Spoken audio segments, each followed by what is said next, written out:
Hey, it's me, your boy Blue Gansiga, and today I'll be doing not really another, but a Yu-Gi-Oh! Tier analysis today, and I know it's been a while since I've last done this, but let's get started anyways. First off, we have Lyriluscs, and if you guys didn't know, Lyriluscs just recently got new support, and the support is actually pretty good and solves a lot of problems that Lyriluscs previously had. And I'm not sure if I've actually done a Yu-Gi-Oh archetypal analysis video on Lyriluscs, but I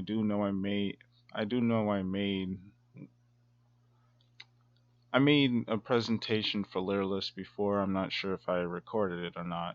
But anyways, let's get right into this. For pros, Master Rule 5.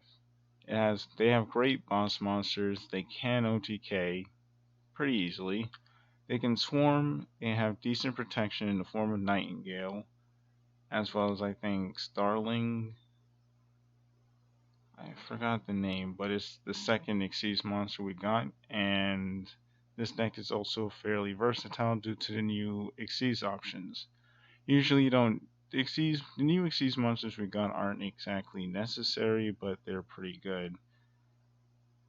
And the cons. They lost 2 instant fusions, and they can't deal with multiple interruptions. And that's just about it. This deck doesn't really have that much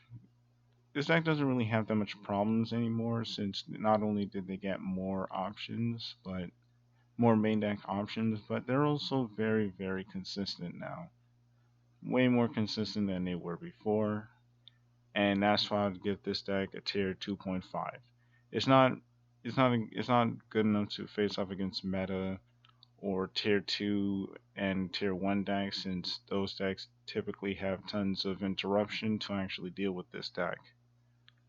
For power, I'd give this deck a 2.5 out of 5.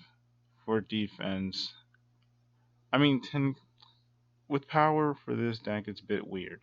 The monsters don't get that high in attack in this deck, but this deck is actually capable of putting your opponent down really fast. So the power stat's a bit iffy. For defense, I give it a 4 out of 5, since this deck can actually prevent itself from getting you can actually prevent yourself from getting OTK'd and keep yourself in the game for a very long time with Lyriluscs, mainly because of Nightingale. Recovery, I give it a 3.5 out of 5, because you can recover fairly easy and then just prepare to OTK your opponent from there. For versatility, I give it a 3 out of 5 because of the new Xyz monsters for different situations. Most of the time you won't need to go into them, but they're there, so that's pretty nice. And for consistency, I'd give this deck a 3.5 out of 5. Or I might as well give it a 4 out of 5, since there's many ways for you to actually get to your main deck Lyriluscs monsters now. Next up, we have Gravekeepers. Gravekeepers are a very old archetype that revolve around your field spell, and they are a very, very floodgate heavy archetype. For the pros, this deck has good monsters. They have great spells and traps.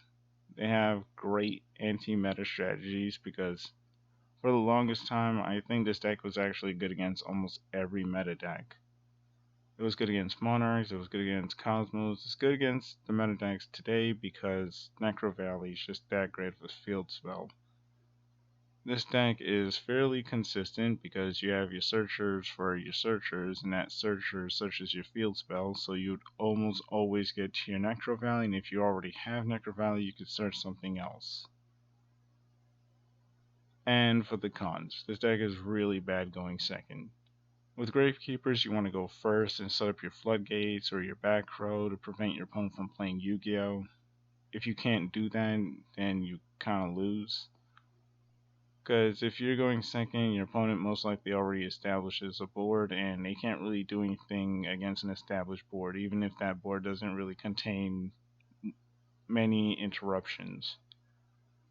Because they really rely on preventing you from doing anything just to win the game. And the second con, they can't play through more than one negation. And that is why I would say that this deck is a tier 3 deck. It's pretty decent, and yeah, it's just decent. That's about all I can say about this deck. Going first is an absolute monster to deal with, but even then, it's not. Their strategy isn't really invincible. And for the stats, for power, I give it a 3 out of 5, mostly due to Necro Valley and their fusion, as well as my favorite of the Gravekeeper monsters, Gravekeeper Visionary. For defense, I'd give it a 2 out of 5 because the floodgates actually, like, I do consider them to be a form of defense, somewhat. For recovery, I'd give this deck a voice crack. I give this deck a 2.5 out of 5 since Slate exists, as well as the fact that if you recover enough, like if you resolve enough spies or recruiter effects, you can actually stay in the game. Plus the field spell and the floodgates help slow your opponent down, so that way they won't OTK you, assuming they don't, negate the field spell and the floodgates. But at that point, you'd most likely be winning anyways. So for versatility, I give this deck a 2.5 out of 5 because this deck can beat over monsters fairly easy, and they can pop monsters with spells. It can pop monsters as well as spells and traps with certain types of effects within the deck. Plus, Gravekeepers typically run things like Solemn Strike. And lastly, for consistency, I'd give this deck a 3.5 out of 5 because they have a lot of searchers for their field spell, which basically is their win condition, but as far as like searchers for their monsters, not so much. And I'd also say it's because it's a little bit slow. So and by that I mean like the fusion monster, it only adds during the end phase. If it added during the main phase, it'd be kind of busted. But because of how slow it is, I would say that this deck isn't as consistent as it could be. And I'm glad about that, because Gravekeepers are really annoying. Next and lastly, we have Aquaactress. And Aquaactress are an Arc 5 archetype, and they shared similar problems to Lyriluscs. Or, the problems Lyriluscs used to have when Lyriluscs had 6 cards to work with. This archetype is basically a 7-card archetype, and it's based around fish, except they're not fish, they're aqua monsters. Even though Konami made archetypes as well as fish monsters that weren't really fish, but this is Konami we're dealing with. But anyways, let's get right into this. For the pros, they have good monsters, and that's not really saying much since they only have 3 monsters. And all the monsters are pretty good. And I'm gonna get right into the problems with this deck later. And by later, I mean really soon. This deck also has great spells and traps, because all the spells and traps are pretty good. Their weakest one being, I think, Aquarium Lighting, and that card basically doubles the attack of your Aquaactresses, which is pretty nice, since it gets your boss monster up to 4,000 attack.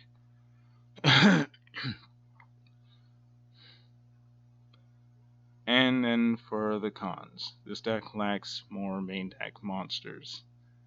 Which, again, like I mentioned, the main deck monsters they are good.